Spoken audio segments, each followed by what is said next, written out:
Eu não quero ser essa pessoa, mas o capitalismo é um problema, certo? Assim, tipo, como modelo econômico ele é um problema. E a gente já sabe que ele é um problema, sei lá, séculos, entendeu? E a gente já sabia que a gente ia chegar no pedaço do capitalismo que a gente tá vivendo hoje, que é o tal do capitalismo tardio. Mas por que isso é importante? Bom, isso é importante porque as empresas, ou pelo menos as mais inteligentes e mais estruturadas delas, sabem disso também. E os gestores, que são um pouquinho mais maquiavélicos, também sabem disso. E aí, o dia a dia das empresas tem sido muito inteligente em induzir culpa nas pessoas. E é nessa brincadeira de induzir culpa, as pessoas fazem coisas que elas não fariam se elas não estivessem se sentindo culpadas.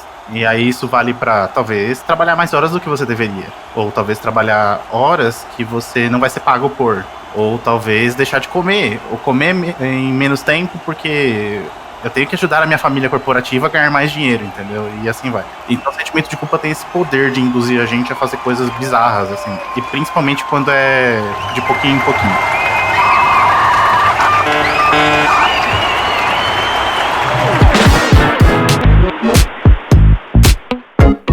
Olá, sejam bem-vindos e bem-vindas a mais um episódio do Escovando Bits, o podcast da Codicom.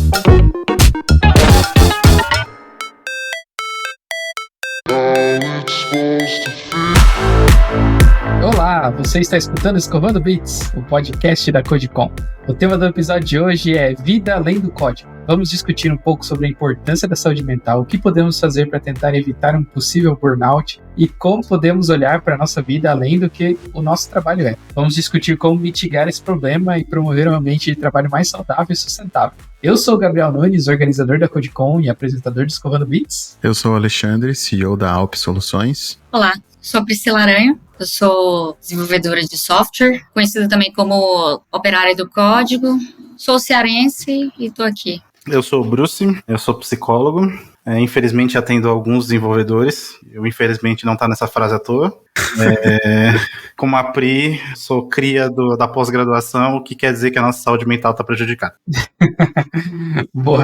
Mas antes de entrar no assunto, que dá tempo de discutir por umas 5, 6 horas aqui, vamos para um jogo? Hoje o nome do jogo é Jogo dos 5.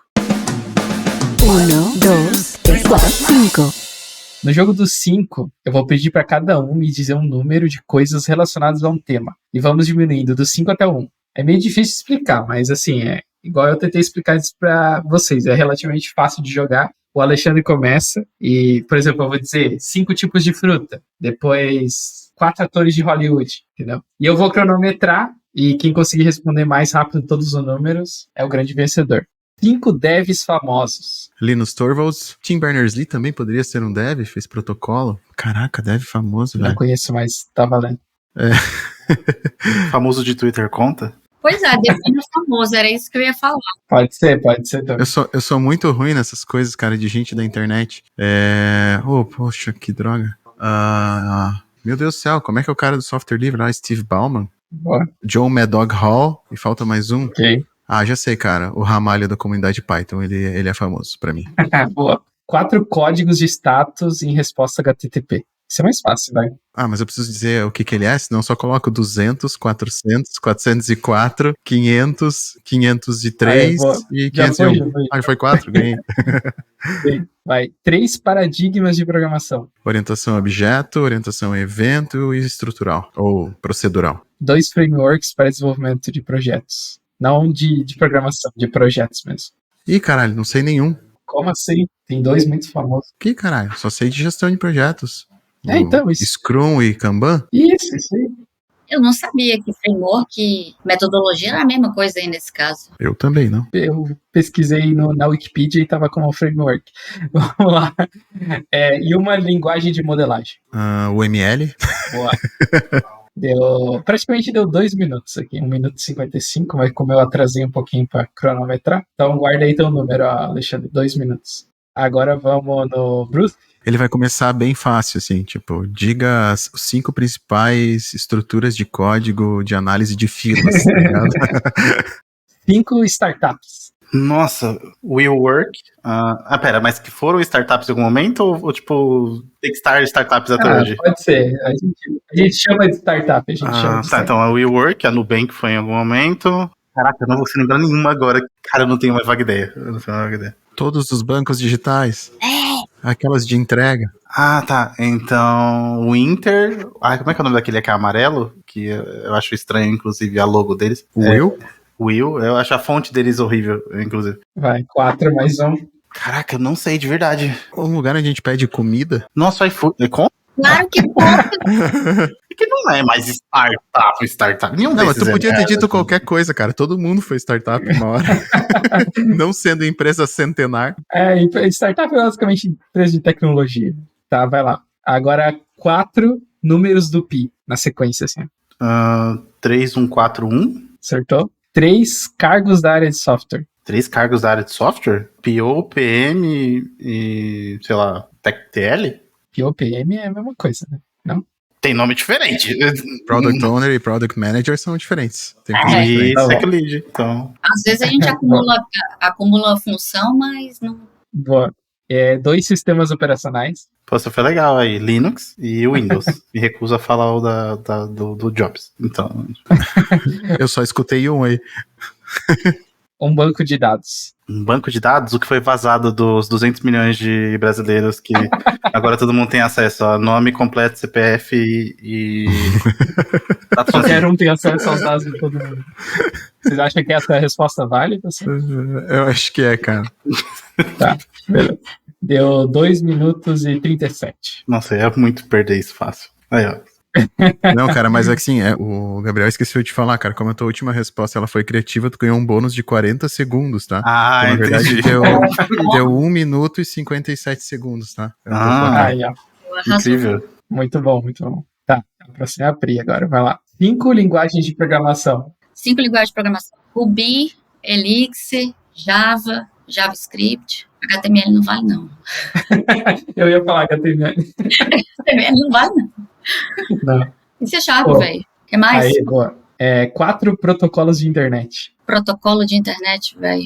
Esse nem eu lembro. IPv4, IPv6, não, né? Nada a ver, né? Isso é rede. Qualquer protocolo de comunicação vale, acho. Acho que IPv4 e IPv6, não lembro mais de nada, velho. Não trabalho com isso. Não lembro, não. Um Next. que começa com H. Com H? HTTP. Puta merda. HTTP, FTP. Pronto, fechou. Aí, ó. Isso aí. Vai. 3 comandos Unix. 3 comandos Unix. CD, MKG, LS. Aí, boa. 2 tipos de arquitetura de software. Arquitetura de software, velho. Deu um branco. Tem a briga dos dois, né? A briga dos dois? Não. A grande briga do século, não? Monolito e microserviços. Ah, puta que pariu. Como é que eu esqueci isso, velho? Tá bravo mesmo, velho. É verdade. Monolito orientado em serviços. É verdade. Orientado a evento. Tem a hexagonal, tem... Hexagonal, exatamente. E o último é um projeto open source. O open source pode ser o Ubuntu? Pode. Pode ser. E olha só, eu esqueci de cronometrar. Aqui, vergonha. Não, mas aqui eu cronometrei em paralelo, tá? Deu 53 segundos, tá? Olha, eu vou falar uma coisa pra vocês, viu? Eu queria muito ter respondido a primeira pergunta para Alexandre, que foi 5 desenvolvedores famosos, mas eu conheço, tem pessoas muito famosas na minha vida, mas pelas razões erradas, sabe? São muito famosas. E eu, curiosamente, queria ter respondido a dos 5 dos comandos Unix, porque eu tô cansado de usar o Bash pra analisar dados de ressonância, então eu já decorei isso tudo. Tu tá analisando como, velho? Curiosa. A gente carrega umas matrizes lá, faz pras matrizes conversarem entre elas, aí sai um número estatístico bonito no fim e a gente fala, olha que legal. Ah, tá. Olha só. A gente faz uns cerebrinhos aparecerem. Então, a grande vencedora do jogo, né, foi a Pri. 53 segundos aí que eu não cronometrei e o Alexandre contou nos dedos. Como foi que eu ganhei isso depois de um branco enorme de arquitetura de software, um negócio que eu faço todo? Se eu não tivesse caído no bait das startups, eu acho que eu tinha feito uma performance melhor também. Não, mas é que o nosso jogo aqui, o convidado sempre ganha, entendeu? Bora de conversa agora? Bora nada! Hoje tem publi aqui no episódio. A Nearshore é a patrocinadora do episódio de hoje e quer dizer para a nossa audiência que eles possuem dezenas de vagas para pessoas desenvolvedoras no Brasil, para trabalhar em projetos de grandes marcas de fora do Brasil e receber em dólar, veja só. Acesse agora o site nearshore.com e confira as vagas disponíveis. Agora sim, podemos voltar à programação normal. Assim, a primeira pergunta que eu coloquei aqui, inclusive, é uma que eu queria saber para mim, que assim, a gente tá o tempo todo querendo evoluir na carreira, ser promovido, ter um salário melhor, ter uma vida melhor, sei lá, pelo menos eu quero, né? Talvez nem todo mundo queira, mas enfim. Mas junto disso sempre vem uma cobrança em si mesmo, né? Em trabalhar mais, entregar mais. Como vocês acham que pessoas desenvolvedoras têm que lidar com isso? E como ter uma vida além do código, né? Como não ficar atolado no trabalho, né? Como vocês acham que a gente podia trabalhar isso? A galera esquece que as pessoas vêm de contextos diferentes, né, cara? Então, assim, essa é uma régua que é muito cruel de medir, né? Tem gente que teve que se preocupar em colocar comida dentro de casa, né? Eu vim de uma família privilegiada, sou uma mulher branca, né? De uma condição financeira boa. Eu só me preocupei em estudar, né? É meio complicado, assim, você ficar, né, se cobrando dessa maneira. E além disso também, além da sua própria cobrança, né, tem também a questão da empresa, né, de colocar uma pressão para você estar fazendo mais e fazer mais e vestir a camisa da empresa. E é todo mundo uma família. E eu sofri uma pressão muito grande por ser mulher, por ter um currículo muito bom, né, afinal, formada no ITA, das startups querem me usar como token, né? Usar a minha imagem para gerar um marketing para a empresa. E isso para mim foi foda, porque além de ter aquela correria, aquela cobrança de sempre estar fazendo mais,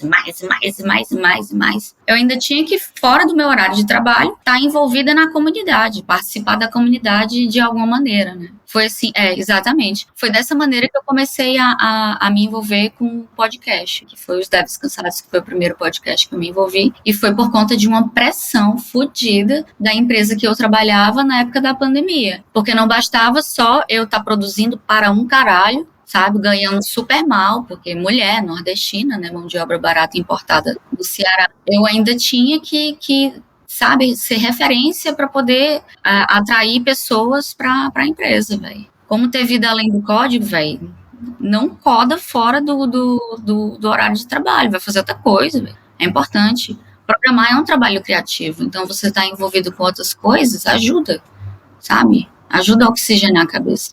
Uhum. Então, eu já tive essa conversa mais vezes do que eu gostaria com os pacientes que são desenvolvedores, porque é um mal que assola eles, assim, de forma bem uniforme, assim. Tem várias camadas essa treta, assim, no geral, mas acho que a primeira delas é entender que, eu não quero ser essa pessoa, mas o capitalismo é um problema, certo? Assim, tipo, como modelo econômico ele é um problema. E a gente já sabe que ele é um problema, sei lá, séculos, entendeu? E a gente já sabia que a gente ia chegar no pedaço do capitalismo que a gente tá vivendo hoje, que é o tal do capitalismo tardio. Mas por que isso é importante? Bom, isso é importante porque as empresas, ou pelo menos as mais inteligentes e mais estruturadas delas, sabem disso também. E os gestores, que são um pouquinho mais maquiavélicos, também sabem disso. E aí, o dia a dia das empresas tem sido muito inteligente em induzir culpa nas pessoas. Principalmente sentimentos negativos no geral, mas culpa com certeza. Não é à toa que o termo família é utilizado, principalmente para nós latino-americanos, essa coisa da família. Família é um grupo que a gente pertence, que a gente faria qualquer coisa. Não, pela minha família eu tomaria um tiro, pela minha família eu trabalharia mais horas, pela minha família eu, sei lá, deixaria de comer e coisas do tipo. Então esse termo não é usado a esmo, não é à toa. E é nessa brincadeira de induzir culpa, as pessoas fazem coisas que elas não fariam se elas não estivessem se sentindo culpadas. E aí isso vale para, talvez, trabalhar mais horas do que você deveria. Ou talvez trabalhar horas que você não vai ser pago por. Ou talvez deixar de comer. Ou comer em menos tempo porque eu tenho que ajudar a minha família corporativa a ganhar mais dinheiro, entendeu? E assim vai. Então o sentimento de culpa tem esse poder de induzir a gente a fazer coisas bizarras, assim. E principalmente quando é de pouquinho em pouquinho.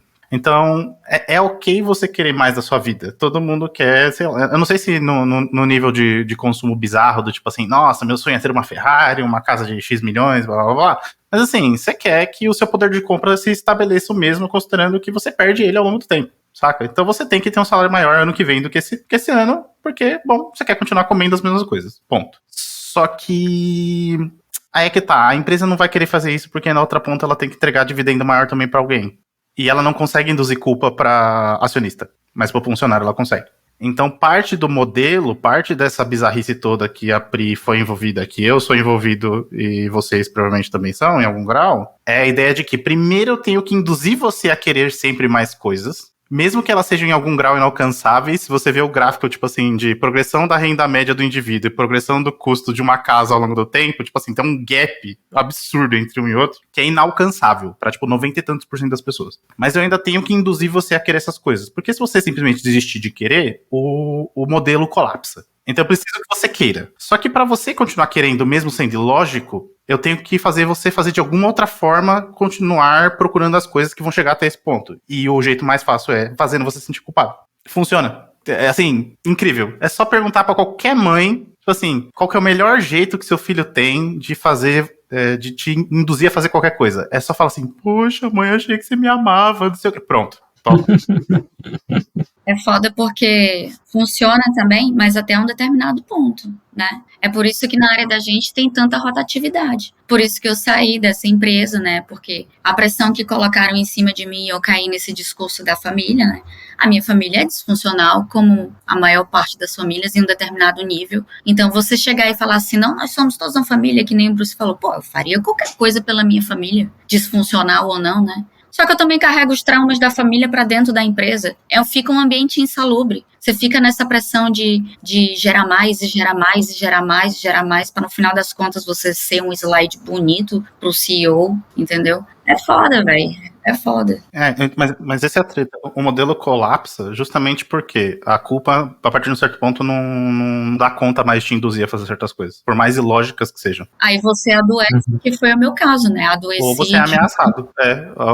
Aí o burnout aparece, aí o assédio moral aparece, às vezes até agressão física e tal. Mas a única forma de sair disso é esperar que dê algo errado? Ou como que as pessoas podem perceber que elas estão envolvidas num negócio desse? No meu caso, eu posso dar um relato pessoal meu, né? Eu percebi que estava ficando ruim para mim quando eu comecei a ficar desconfortável, comecei minimamente a ficar ansiosa, não me sentia reconhecida no trabalho também, né? Porque eu estava sempre fazendo mais, sendo usada como objeto de marketing, quando na realidade não vinham oportunidades verdadeiras para mim de crescimento, de evolução dentro da empresa. Mas assim, eu caiu a ficha mesmo que o negócio estava ruim quando eu perdi o sono e parei de comer, assim. Eu dormia pensando em trabalho e acordava pensando em trabalho.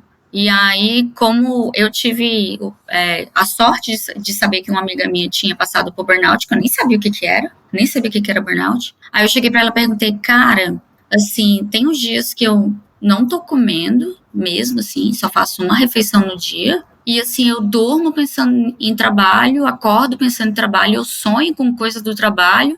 E assim, velho, eu tô ansiosa pra caralho. Tu acha que isso é um burnout? Ela falou, acho.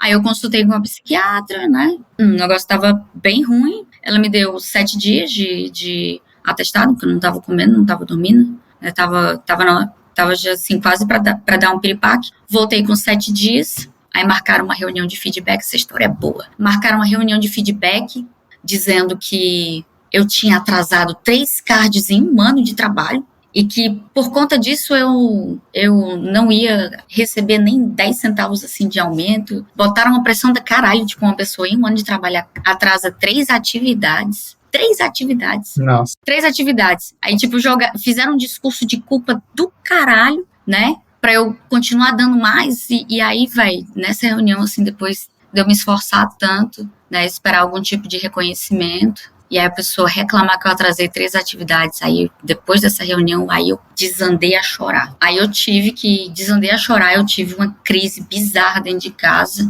ainda bem que eu tava dentro de casa, né, passar essa vergonha melhor dentro de casa. E aí eu não voltei pro trabalho, falei com a minha psiquiatra, ela deu mais 7 dias. Só que aí já era tarde demais. Tinha acabado com a minha imunidade e eu fui bater na UTI por conta de pneumonia viral, porque a minha imunidade não aguentou, assim. Não aguentou a pressão. Respondendo a sua dúvida, Gabriel, um negócio assim, você precisa chegar no nível do que a Priscila chegou? Não. Não, você não precisa. Só que o que é mais maquiavélico no processo do desenvolvimento do burnout é que, tipo assim, a pessoa não nota. Não nota. Eu só descobri porque uma amiga minha falou que tinha passado por isso, né? Aí eu consegui, assim, fazer algum movimento mas não funcionou, infelizmente, né? Então, assim, vamos tentar clarear pra quem não tem ideia do que tá acontecendo, nunca ouviu falar dessa palavra, ou se ouviu, acha que é só mais um termo em inglês corporativo chato, desgraçado. Então, assim, burnout, classicamente, tem 3 eixos que você tem que ficar atento, tá? O primeiro deles é o que a gente chama de despersonalização, já explico o que é. O segundo é exaustão emocional e o terceiro é falta de realização profissional. Esses são os 3 clássicos. A falta de realização profissional é tipo assim, eu sinto que eu não consigo mais fazer as mesmas coisas, ou eu sinto que eu não rendo mais do mesmo jeito, minha produtividade foi pro saco. Muito produto de eu não tá dormindo bem, de eu não tá comendo legal, de eu não ver minha família, de eu não sair de casa, de não tomar sol na cara, entendeu? Então, essa... Check. E aí, o que acontece? Como o ciclo é baseado em sensações negativas, né, tal, principalmente essa sensação da culpa, a pessoa, por achar, como ela não tá fazendo a mesma coisa que ela fazia no mesmo X número de horas, ela se força a fazer Y número de horas para bater a mesma quantidade de produtividade. Muitas vezes com uma qualidade pior, mas o que importa é que ela entrega, entendeu? E aí que você chega nesse ponto em que você tá dormindo menos, você não tá fazendo as refeições, às vezes deixa de ir no banheiro. Conheço gente que teve pedra no rim nessa brincadeira. Sim, porque não sai na frente do computador, não bebe água, não vai no banheiro. Exato. Então esse é só o pedaço da realização profissional. É uma percepção de que eu não tô dando mais conta, que eu não sou bom o suficiente mais. Aí tem o pedaço da exaustão emocional, que é tipo assim, eu me sinto irritado o tempo todo, cansado o tempo todo. Eu sinto que qualquer emoção negativa, principalmente frustração no trabalho, escalona numa velocidade dentro de mim que eu não sei explicar. Mas que na realidade é produto dessa exaustão mesmo. E aí pensa que um retroalimenta o outro, tá? Então, eu já tô me sentindo uma bosta o tempo todo, ao mesmo tempo que eu não tô conseguindo produzir. E aí, cíclico. Mas o mais clássico, assim, que tipo assim, geralmente é um dos que aparece primeiro, inclusive, ou que aparece por último, o que é um problema. Quando aparece por último é mais comum, mas quando aparece primeiro é um péssimo sinal. Que é o que é a tal da personalização, que é tipo assim, eu não me identifico com os meus colegas de trabalho mais, eu não me identifico com a minha liderança, eu não sinto que eles são pessoas, eu não consigo ver eles como pessoas, e a minha única atitude, como eu tô não percebendo eles como gente, é ser cínico, sarcástico e irônico o tempo todo. Que é produto dessa exaustão. Porque pra gente navegar as relações sociais de forma legal, a gente tem que estar ok da cabeça. Se a gente tá exausto, a gente trabalha no modo default, economia de energia, foda-se as emoções dos outros. Então, assim, aparecer esses 3 negócios é batata. Fique esperto. Perguntando, um colega meu pediu pra eu perguntar. Não, brincadeira. Não, mas assim, ó, a gente sabe que todo dev, além do trabalho, muitas vezes ele curte codar. Pra ele é trabalho, mas é uma diversão também. Como que a gente faz pra evitar que o cara saia do trabalho às 7 da noite, 8 da noite, vá pra casa e continue codando, e o quanto isso pode ser um problema, ou é bom ter algum limite, ou como que a gente consegue diferenciar isso de uma diversão ou de um vício? Velho, pois é, eu ia falar isso, é porque também existe muito essa cultura dentro da galera, da própria galera de computação, porque tem muita briga de ego, velho, tem muita briga de ego, então assim, eu não consegui ser envolvida por isso, né, mas eu também não sou muito parâmetro. Primeiro que eu sou mulher, segundo que eu sou autista, né? Então, assim, pra mim, eu gostava de programar, sim, mas pra mim não era, sabe, fora do trabalho, eu não tava ali programando, sabe? Pra mim não fazia sentido. Não fazia sentido isso. A minha percepção da galera que tinha esse discurso assim, não, fora do trabalho aqui, eu faço jogo, faço joguinho, tô no open source, não sei o que, blá, blá, blá. Então, assim, mas a minha percepção é que era uma questão de ego da pessoa. Não parecia uma diversão de verdade. Era só para alimentar, assim, o ego dela. Então, eu não codava fora, assim. A não ser que fosse trabalho de faculdade, porque houve uma época, né, que aí não tinha opção também. Mas quando eu não tava na obrigação ali do trabalho, ou tava fazendo alguma coisa de faculdade, eu ia descansar, tipo, eu precisava descansar. Eu não consigo acreditar que a galera que trabalha com isso veja, eu me divirto com o trabalho, entenda? Eu me divirto com o trabalho, mas não é a minha única diversão. Eu não acredito que seja a única diversão da pessoa dessa. Então, é que a gente tem um problema aí, que é assim, moderno mesmo, da nossa sociedade como ela funciona hoje, que é tipo assim, antigamente seu trabalho como sapateiro não era estar na frente de uma tela. Então, no mundo hipotético onde você é sapateiro e você chegou em casa e abriu Netflix, é a primeira vez que vai ter um treco brilhante na sua cara, no dia. Só que não é o que acontece com o dev. Então, a gente...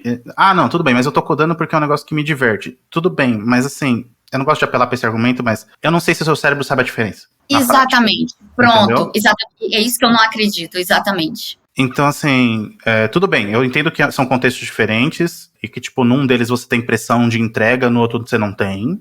Num tem uma pessoa falando, olha, você atrasou o card, nesse aqui tá só você com você mesmo e tal. Mas o maior problema é que, assim, na prática, o ambiente é idêntico. Principalmente se você trabalha em home office. Então, assim, é a mesma mesa, é o mesmo computador, é o mesmo teclado, não muda nada. Então, assim, não tem uma delimitação clara de onde começa o meu trabalho e de onde começa o meu lazer. Até porque a gente sabe muito bem, da mesma forma que eu tô aqui numa aba gravando com vocês, eu tenho outras 4 abas abertas, eu poderia estar transitando entre elas vendo outras coisas. Então, essa barreira, esses tons de cinza ficam ainda mais bizarros. E o problema maior é que, tipo assim, como sua cabeça não vai conseguir... Maldito quem criou as abas. Enforca esse cara. Mas, assim, eu acho que o maior problema é essa questão da diferenciação. Isso, assim, exclusivamente pensando na vida do dev. Mas tem um outro elemento que é, tipo, da tela brilhante na sua cara mesmo. Então, tipo assim, humanos foram, assim, evoluíram, foram selecionados no ambiente onde tinha a luz do sol 12 horas do dia. E aí agora você tá submetido a telas brilhantes, talvez 16, 18. Então, assim, isso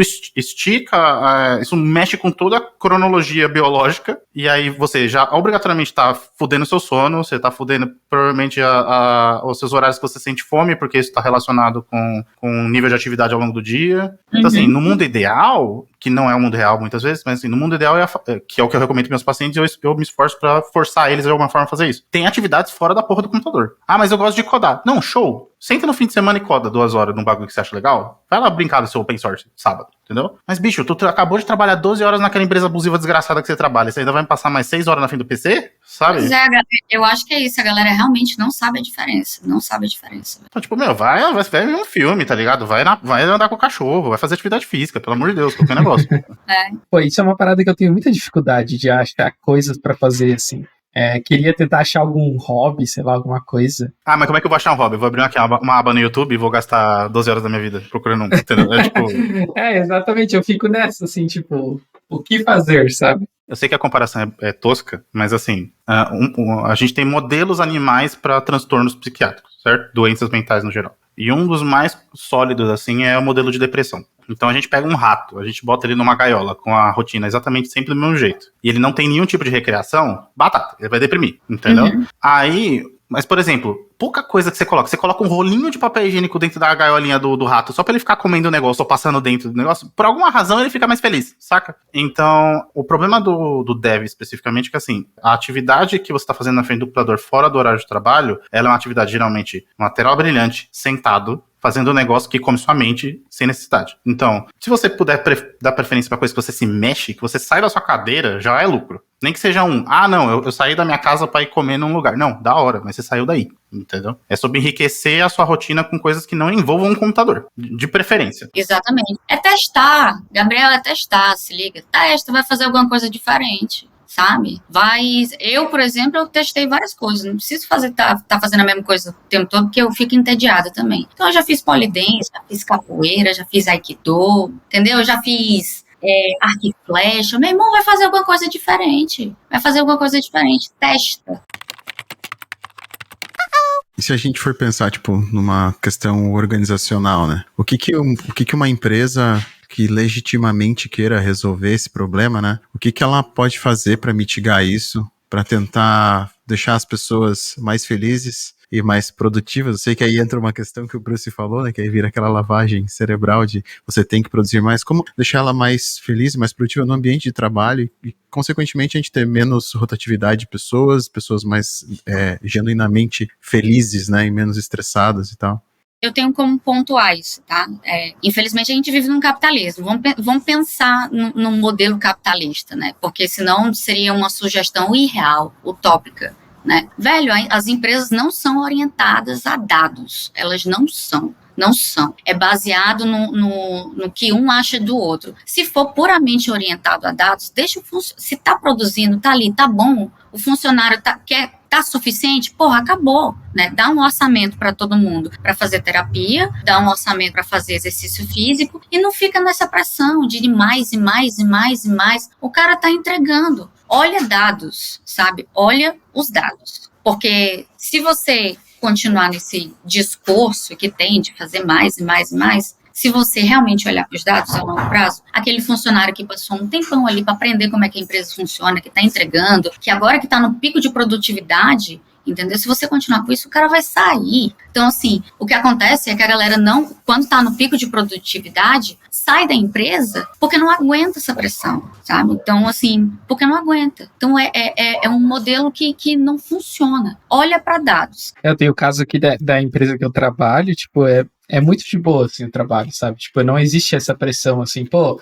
sei lá, a gente tem as metas, obviamente, de entregar as coisas, mas se não der, tudo bem, a gente ajusta, faz o teu tempo, e a própria liderança trabalha isso, assim, também, né? Teve várias tarefas que eu peguei, que hoje eu não trabalho efetivamente como dev, daí às vezes eu peguei tarefa de dev, né, pra codar, e fazia tempo que eu não codava, e, pô, eu sofria ali até pegar o ritmo, né? E o cara, não, faz o teu tempo, termina semana que vem, ou pega outra tarefa no meio do caminho, sabe? Eu acho que esse papel do líder entender também, né, de não ficar nessa cobrança e eu acho que tem que vir de cima, sempre de cima. Eu tenho uma coisa para pontuar. Eu acho que não é exatamente de cima, né? Porque nesse modelo de startup brasileira que a gente vê aqui, você vê uns meninos velhos, umas crianças, cheias de dinheiro, entendeu? Que não sabe o que tá fazendo. Então, assim, a maior parte dos problemas que eu tive foi de liderança, de gestão, por conta que eram pessoas que não tinham nenhum tipo de treinamento com liderança e gestão.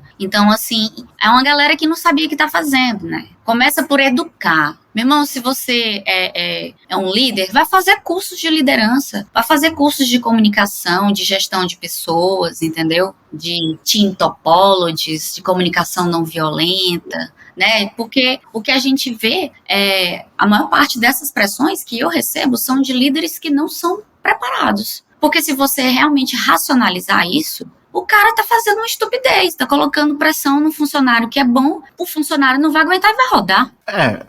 Bom, pensando nos dois exemplos que vocês me deram, assim, o bom e o ruim, teoricamente, eu acho que assim, tem coisas que a empresa pode fazer no nível corp e tem coisas que ela pode fazer no nível micro ali, gestão direta, talvez. No nível corp, isso que a Priscila falou é batata. Então, tipo assim, pô, você tem a opção de liberar o Gympass pro seu funcionário? Legal, libere, incentive ele a usar ele. Tá? Por favor, pelo amor de Deus. Você tem programas de incentivo de saúde mental interna?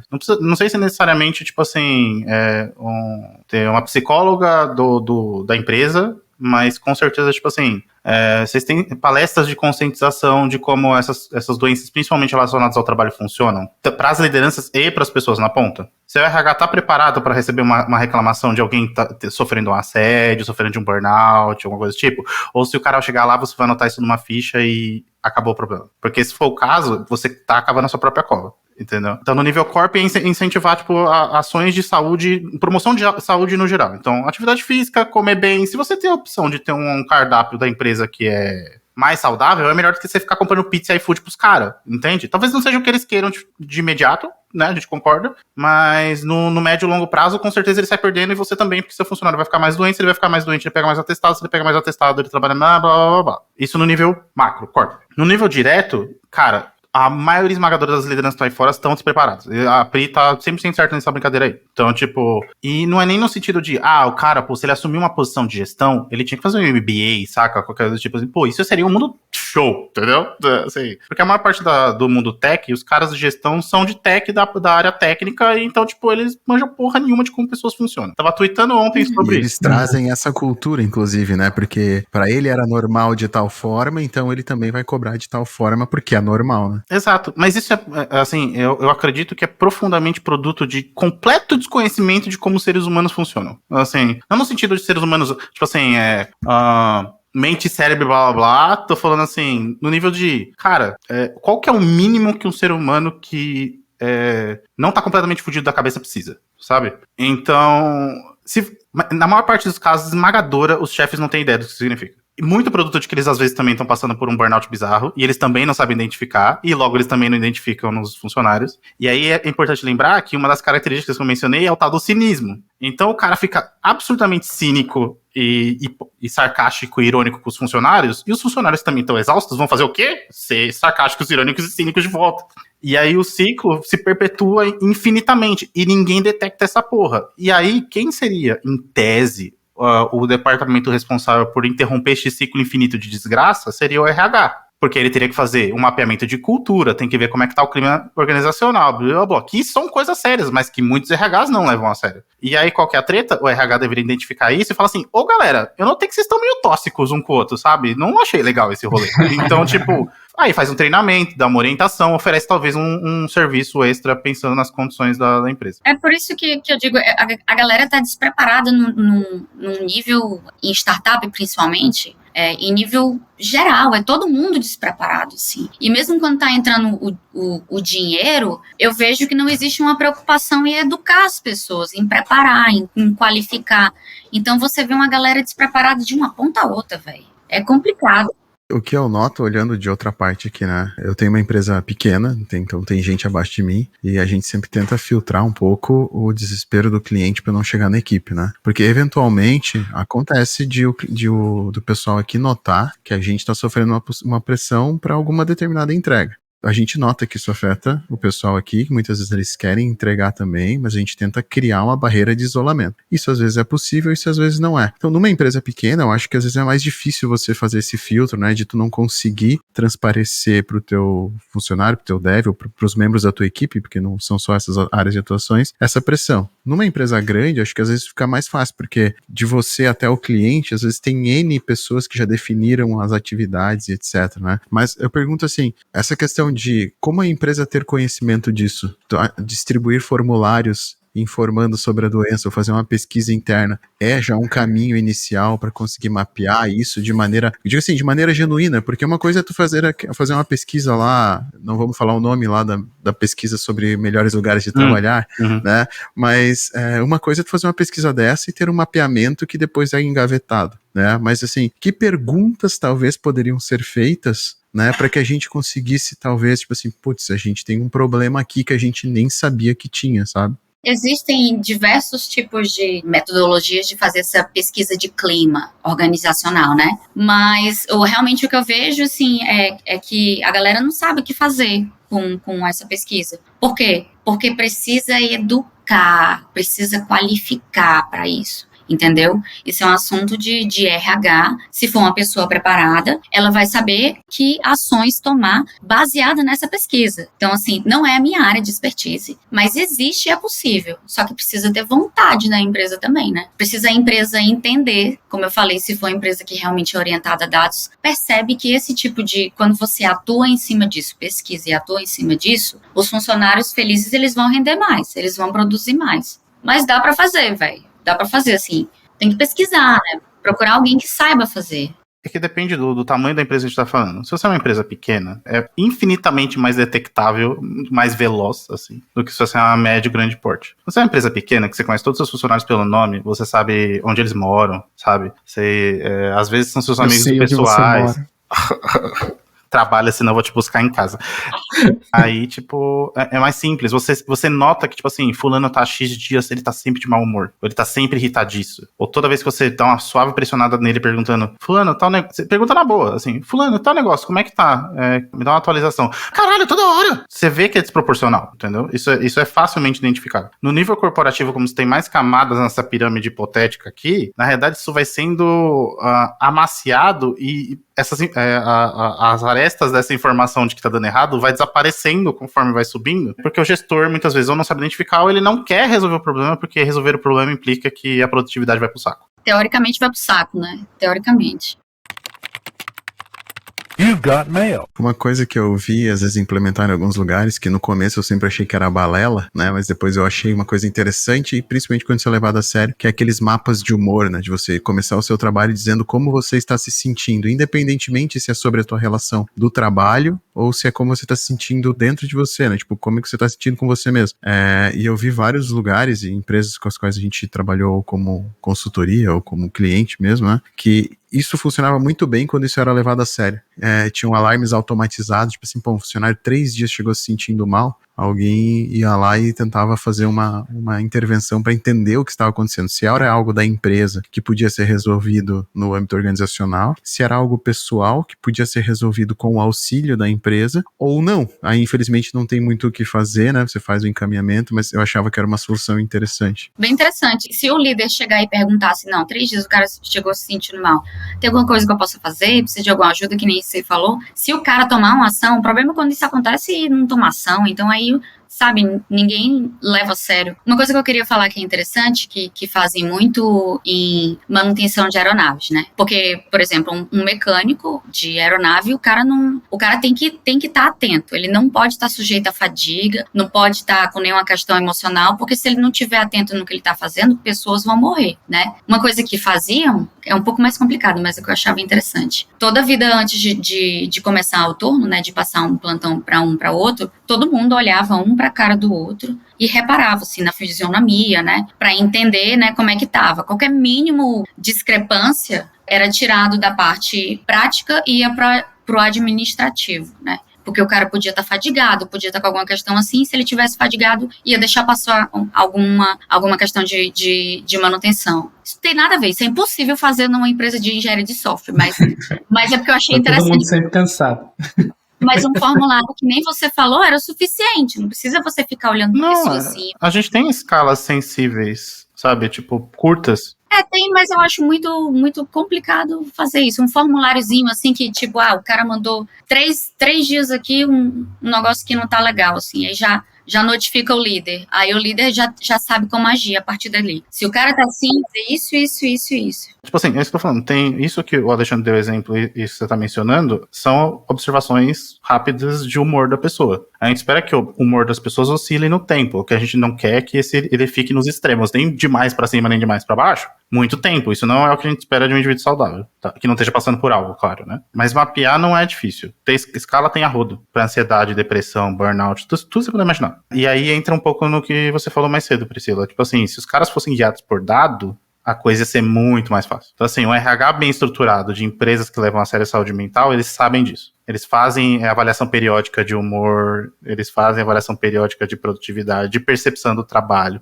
Eu tava atendendo um paciente mais cedo, ele tava comentando que ele foi fazer um processo avaliativo, e aí, tipo, ele tinha que avaliar o chefe dele, o chefe tinha que avaliar ele, e ele tinha que indicar X colegas no mesmo nível para indicar como eles percebiam o trabalho dele. Isso é interessante. Ali você tem informação a rodo para determinar se o cara tá indo bem, se ele tá indo mal, e, tipo assim, na dúvida de se é alguém sendo implicante, você tem múltiplos observadores para determinar se é uma coisa realmente percebida por todos. Mas, assim, isso consome tempo, isso consome dinheiro. Exatamente. São duas coisas que gestões, no geral, não querem fazer, ou que um RH que não tá preparado não vai fazer também. E como que eles não enxergam que isso dá resultado, né? Porque eu observo aqui como a gente tenta, às vezes, manter um ambiente seguro e como isso traz resultado geral, né? Como que isso, de repente, se perde, essa sensibilidade, né?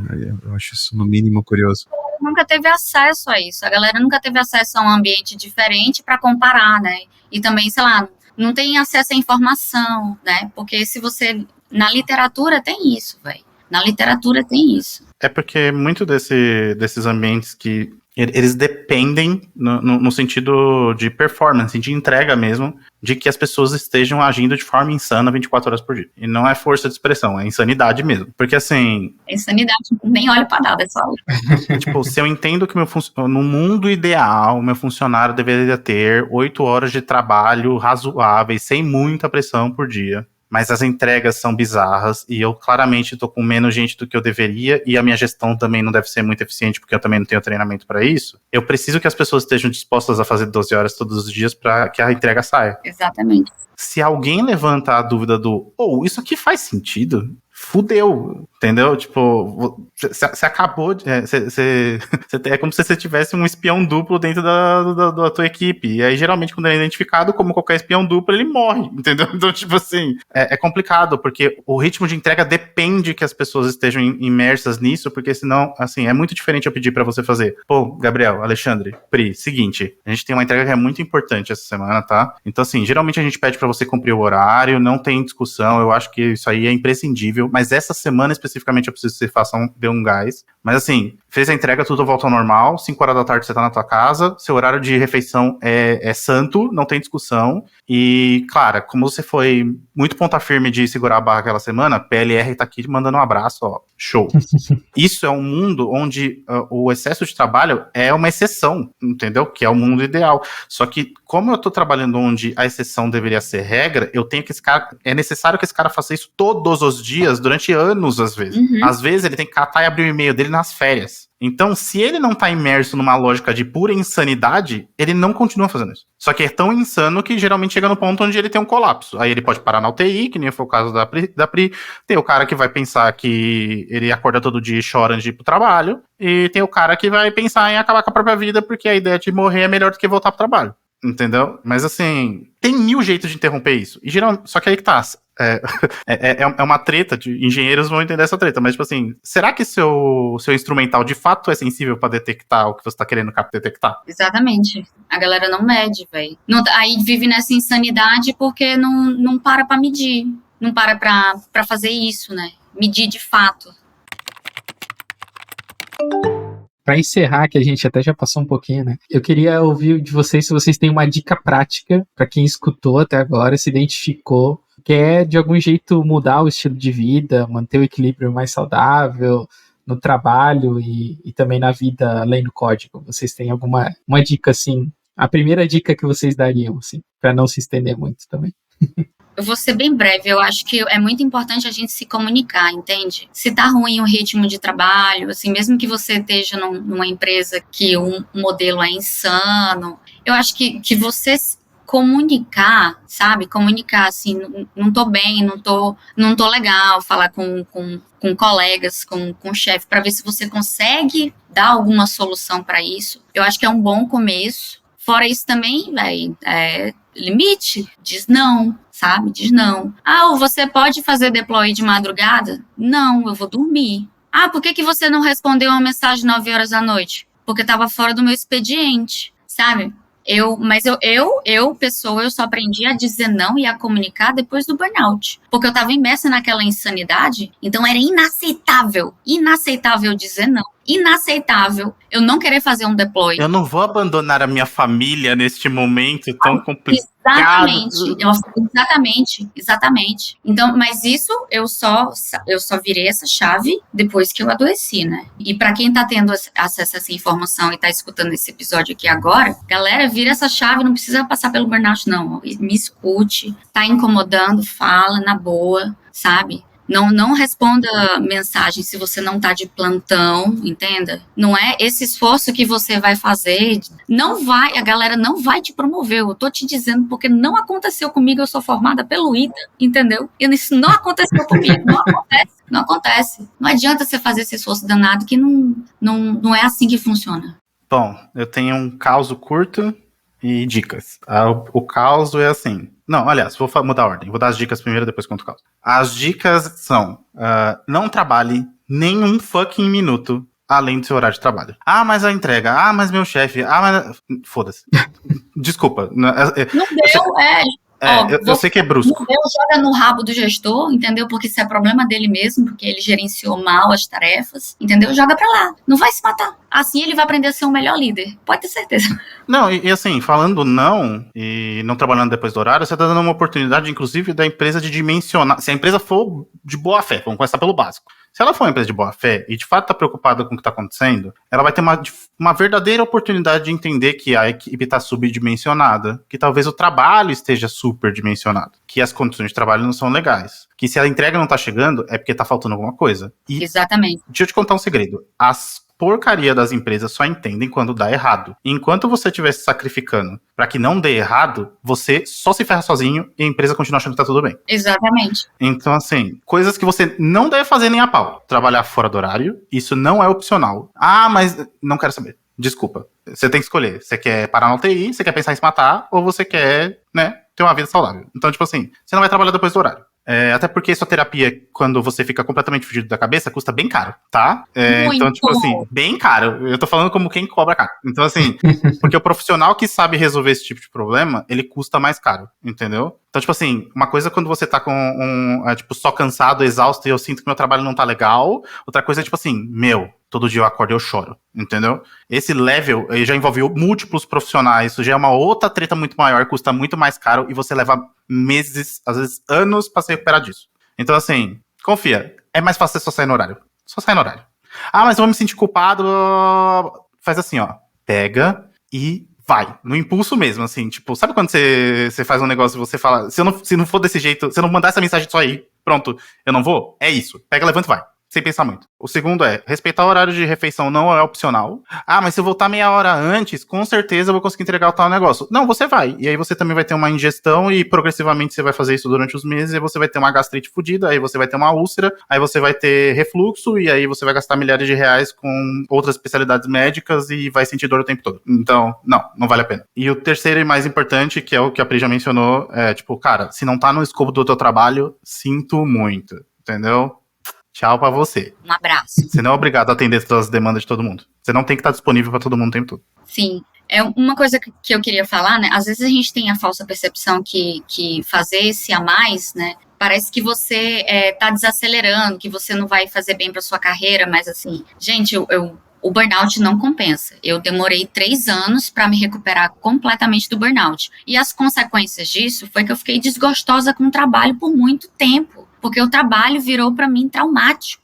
Eu saí da empresa, mas ainda era traumático. Eu sou uma pessoa que eu adorava trabalhar. Caí nesse discurso e eu atrasei a minha carreira pelo menos 3 anos. Por quê? Porque eu não conseguia dar mais. Então, assim, o processo de cura, ele é demorado demais.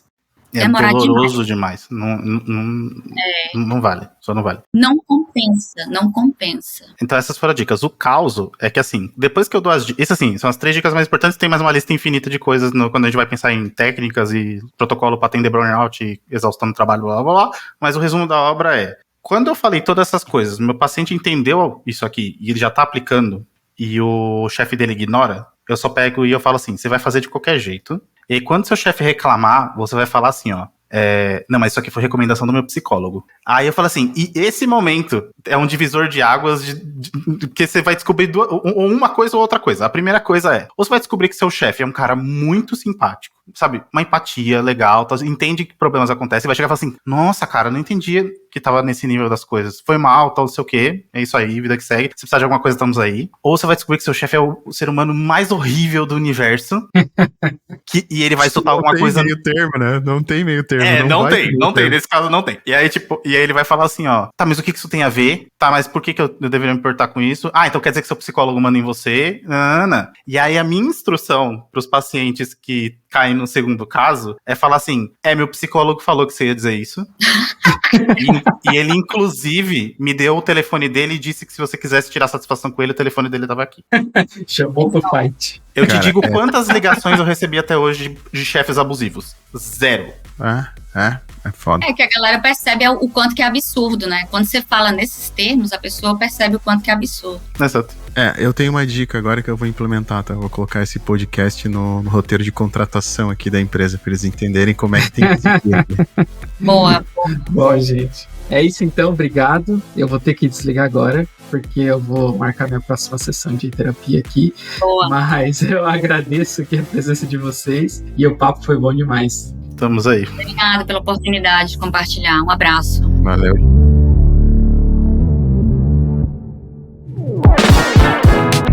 O Escovando Bits é um podcast que também conta histórias sobre a área de programação. Para que ele seja ainda mais legal, a gente precisa das suas histórias. Estamos buscando histórias sobre bugs em produção e entrevistas de emprego. Se você tem uma história legal e quer contar para nossa audiência, escreva ela em um documento com pelo menos 2 páginas e manda no podcast@codecom.dev ou acesse o nosso site em codecom.dev/podcast. Siga a Codecom nas redes sociais e assine nosso podcast no seu agregador preferido. Este podcast teve a apresentação de Gabriel Nunes e Alexandre Klosterman, o roteiro escrito pela Priscila Bach, a edição e sonorização é da BZT Áudio e o design da Priscila Batiste. Valeu e até mais!